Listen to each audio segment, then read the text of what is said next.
Assalamu alaikum wa rahmatullahi wa barakatuh. Chers frères et chères sœurs en islam, as-tu déjà ressenti cette sensation d'être protégé, sans vraiment savoir pourquoi? Il y a des moments où tout semble s'écrouler, mais un obstacle disparaît soudainement. Une opportunité inattendue se présente, une catastrophe évitée de justesse. Est-ce un simple hasard, ou est-ce le signe d'une protection divine qui veille sur toi? La protection d'Allah n'est pas accordée au hasard. Elle est le fruit de certains actes, certaines habitudes qui rapprochent le cœur du Créateur et placent l'individu sous sa bienveillance. Découvrons ensemble ces 10 clés essentielles pour être protégé par Allah. Avant de commencer cette vidéo, n'oubliez pas de liker cette vidéo, car cela nous donne beaucoup de force pour continuer à partager de contenus bénéfiques. Et je vous invite à vous abonner à notre chaîne et d'activer la cloche de notification pour rester informé de nos prochaines publications sur l'inspiration islamique. Merci et bonne vidéo. Première prière, ton bouclier spirituel. Imagine un voyage où à chaque étape tu trouves un refuge, un endroit sûr où déposer tes fardeaux. Ce refuge, c'est la Salah. 5 fois par jour, une porte s'ouvre entre toi et Allah, un moment suspendu dans le temps où tu peux tout lui confier, tes craintes, tes espoirs, tes blessures. La prière n'est pas seulement une obligation, c'est un privilège, une invitation divine à trouver la paix, à reconstruire ton âme à travers le dialogue avec ton Créateur. Lorsque tu poses ton front sur le sol, tu te libères du poids du monde. Dans cet instant d'humilité absolue, Allah t'entoure de sa miséricorde et te fortifie.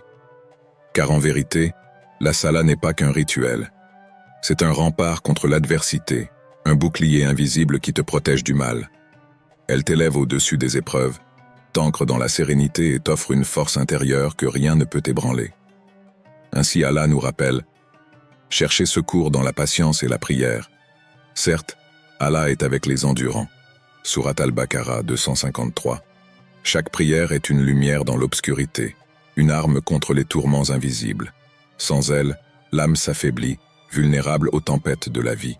Mais avec elle, tu marches sous la protection d'Allah, confiant et inébranlable. Deuxième, le Coran, la lumière qui guide. Il y a des moments où l'âme vacille, où le cœur cherche désespérément un repère. Dans ces instants d'incertitude, une seule voie demeure constante. Un seul guide ne faillit jamais, le Coran.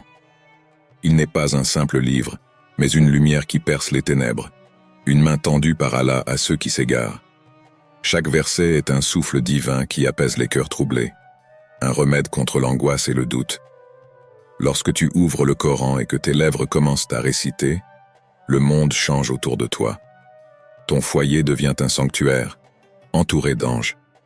Chaque mot, chaque lettre porte en elle une bénédiction, une protection contre les forces invisibles qui cherchent à te détourner du droit chemin. Il est un rempart contre le mal, un bouclier contre la tristesse. Allah nous rappelle avec puissance, nous avons fait descendre du Coran ce qui est une guérison et une miséricorde pour les croyants. Sourate Al-Isra 1782.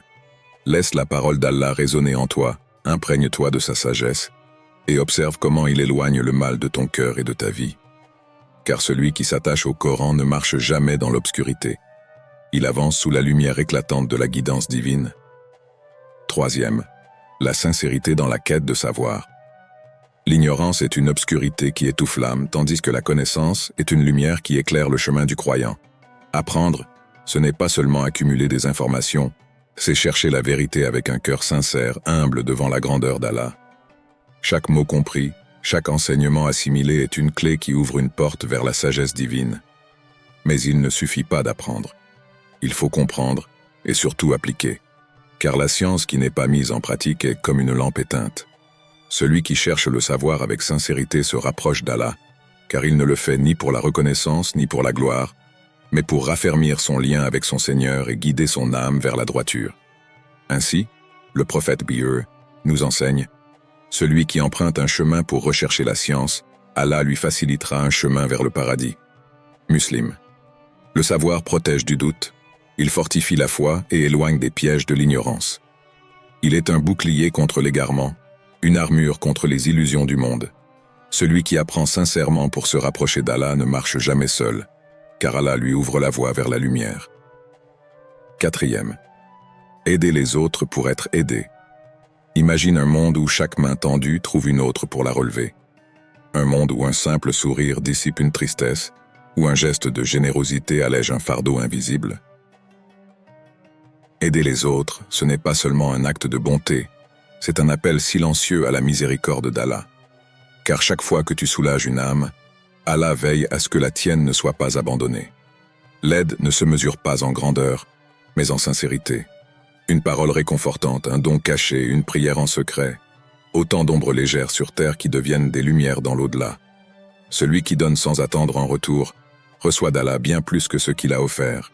Il est protégé, élevé et enveloppé de sa miséricorde. Le prophète, nous enseigne cette vérité magnifique. Allah aide son serviteur tant que ce dernier aide son frère. Muslim. À chaque main que tu tends, c'est Allah qui tend la sienne vers toi. Sois un bienfait pour les autres, et il fera descendre sur toi ses bienfaits. Car dans l'amour que tu offres aux autres, c'est sa protection que tu récoltes. Le repentir, effacer et reconstruire. Il y a dans chaque âme une part d'ombre, des regrets, des fautes, des erreurs que l'on voudrait effacer. Mais l'homme n'a pas été créé parfait. Il tombe, il faiblit, il s'égare. Pourtant, ce n'est pas la chute qui le définit, mais la manière dont il se relève. Le repentir, taouba, et ce retour à la lumière, cette porte que la miséricorde d'Allah laisse toujours ouverte. Peu importe la gravité des erreurs, aussi lourde soit la faute, Allah invite à revenir vers lui, à déposer devant lui les fardeaux du passé. Ainsi le dit un passage du Coran. « Ô vous qui avez cru, revenez à Allah d'un repentir sincère.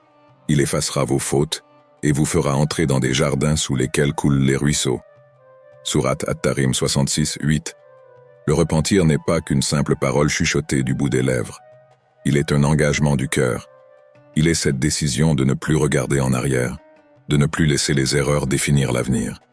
Se repentir, c'est accepter que l'on peut renaître, que l'on peut se purifier, que l'on peut être à nouveau aimé d'Allah. Certains pensent qu'ils ont trop fauté, qu'il est trop tard pour eux.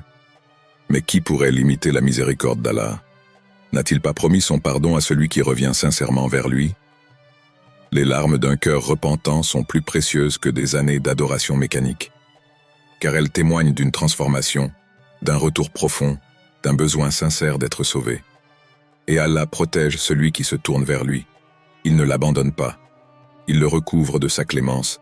Il l'entoure de sa bienveillance. Le repentir n'est pas une faiblesse, c'est une force. C'est la marque des âmes courageuses, de celles qui refusent de rester enchaînées à leurs fautes et qui choisissent de marcher à nouveau vers la lumière. Aujourd'hui, en cet instant, que portes-tu dans ton cœur? Une faute, un regret, une douleur enfouie? Saisis cette porte qui t'est offerte, libère ton âme, car Allah n'attend que ton retour pour t'accorder sa protection et te couvrir de sa grâce. 6. Le jeûne, une armure contre le mal. Il y a des batailles que l'on ne voit pas, des luttes silencieuses qui se jouent au plus profond de l'âme. Chaque jour, le croyant affronte des tentations, des pensées qui l'égarent, des désirs qui l'enchaînent. Mais Allah, dans sa sagesse infinie, nous a offert un bouclier, le jeûne. Le jeûne n'est pas qu'une privation de nourriture et d'eau, c'est une discipline qui forge l'âme, un entraînement qui renforce la volonté. Quand tu jeûnes, tu ne fais pas que priver ton corps, tu nourris ton esprit, tu brises les chaînes de l'ego, tu domptes tes instincts, tu redonnes à ton cœur la place qu'il mérite. Ainsi le prophète Bourra a dit « Le jeûne est un bouclier », Bukhari et Muslim. Un bouclier contre quoi? Contre les désirs qui consument, contre la colère qui dévore, contre les péchés qui fragilisent l'âme. Quand tu jeûnes, tu apprends à dire non à ton naf, ego, et à dire oui à Allah. Dans l'épreuve, le jeûne est purification. Il lave les fautes, il nettoie l'âme, il renforce la patience. Chaque jour de jeûne est une victoire sur soi-même, un pas vers Allah, une muraille qui s'élève entre toi et le mal.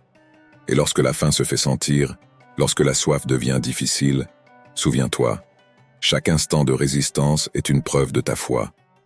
Chaque privation est un rappel que ce monde est éphémère et que la vraie récompense se trouve auprès d'Allah. Alors prends conscience de la force que le jeûne t'offre. Ne le vois pas comme une contrainte, mais comme une protection.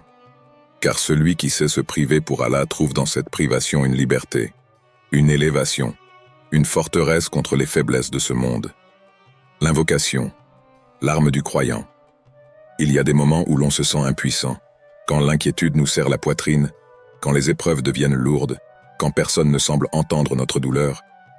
Mais Allah, lui, entend tout. Il est plus proche de nous que notre propre souffle, plus attentif à nos peines que quiconque. Alors, lève tes mains, murmure ton appel. L'invocation, dua, n'a ni mur ni porte fermée. Elle franchit les cieux, elle traverse les cœurs, elle atteint directement celui qui ne refuse jamais un appel sincère. Qu'elle soit criée ou chuchotée dans le secret de la nuit, chaque supplication est entendue.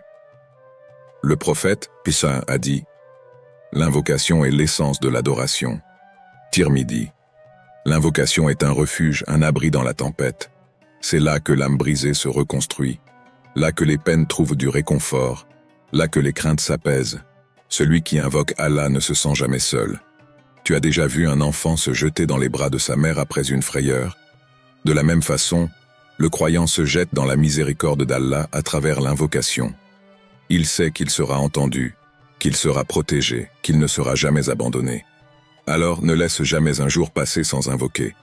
Demande avec foi, avec certitude, car Allah a promis « Invoquez-moi, je vous exaucerai ». Sourate Ghafir 40-60. Et même si tu ne vois pas immédiatement la réponse, sache que ton appel n'est jamais ignoré. Soit Allah te donne ce que tu demandes, soit il te réserve un bien plus grand. Mais dans tous les cas, chaque invocation t'enveloppe d'une protection invisible, d'une force que tu ne mesures pas encore. Ne garde pas tes douleurs enfermées dans ton cœur. Parle à celui qui sait déjà tout. Parle et laisse Allah t'entourer de sa bienveillance. 8. La patience et la gratitude, deux clés de protection. Il y a des jours où l'épreuve semble insurmontable, où le poids de la douleur alourdit chaque pas, où l'on cherche une issue sans la voir. Et puis, il y a ces jours de lumière, où tout semble simple, où le cœur est léger, où l'abondance nous entoure.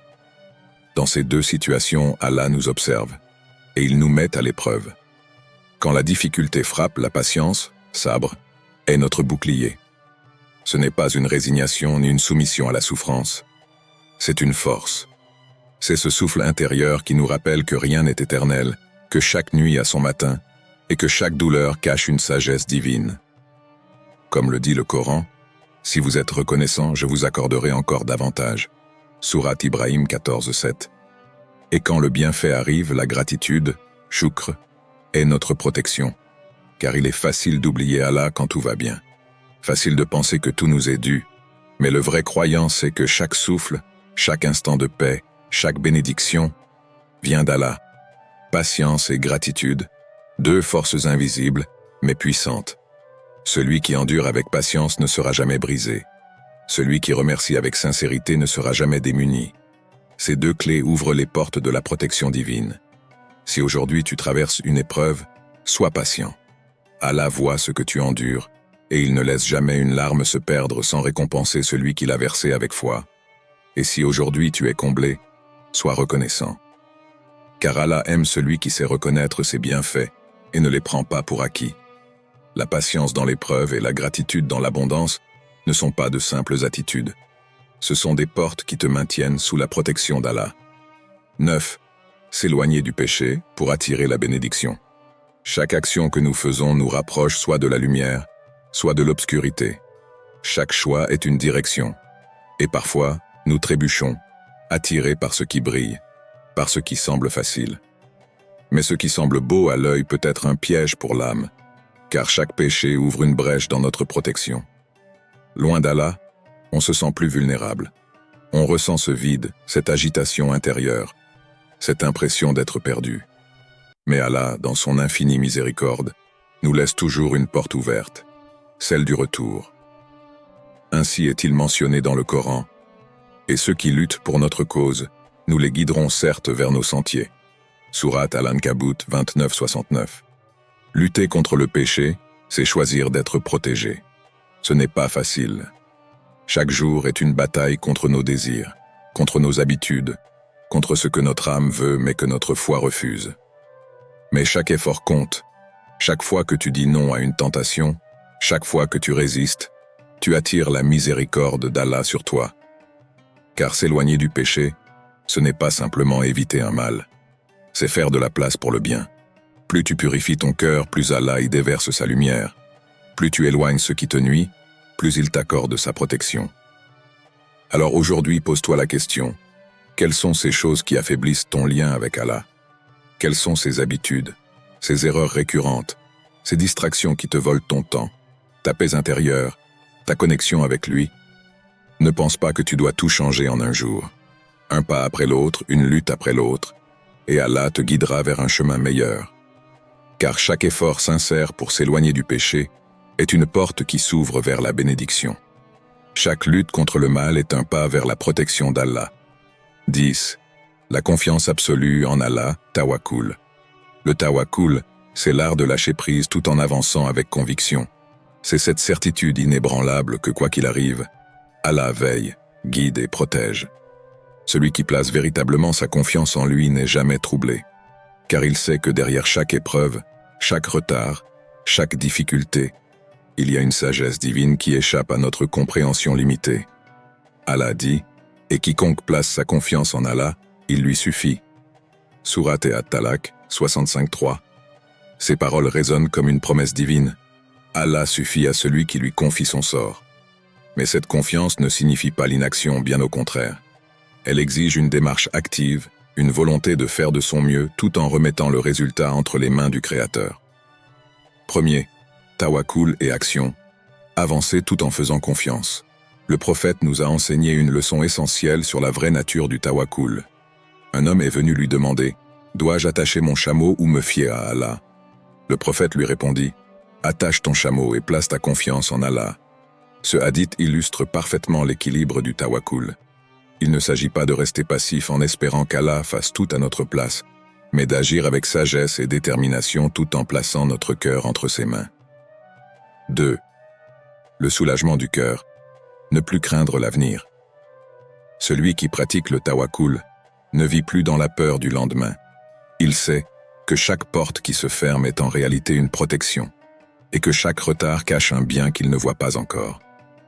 Cette certitude allège le cœur et libère de l'anxiété. Lorsque l'on comprend qu'Allah est le meilleur des planificateurs, les échecs apparents deviennent des opportunités déguisées. Il se peut que vous détestiez quelque chose alors qu'elle est un bien pour vous, et il se peut que vous aimiez une chose alors qu'elle est un mal pour vous. Allah sait alors que vous ne savez pas. Sourate Al-Baqarah 2:216. Combien de fois avons-nous pleuré pour quelque chose qui plus tard s'est avéré être une bénédiction cachée? Combien de fois avons-nous été impatients alors qu'Allah préparait pour nous quelque chose de meilleur? Troisième, tawakkul et sérénité, apprendre à abandonner ses fardeaux. Pratiquer le tawakkul, c'est apprendre à dire « Je fais de mon mieux et je laisse le reste à Allah ». Ce n'est pas une fuite mais une libération. C'est comprendre que tout ne dépend pas de nous et qu'Allah connaît ce qui est meilleur pour nous, même lorsque tout semble incertain. Celui qui confie son destin à Allah marche sous son ombre bienveillante, protégé des doutes et des angoisses inutiles. Il avance avec foi, convaincu que même dans l'obscurité, Allah éclaire son chemin. Ô Allah, toi qui es le meilleur des protecteurs, protège nos cœurs des doutes, nos âmes des péchés, nos corps des dangers.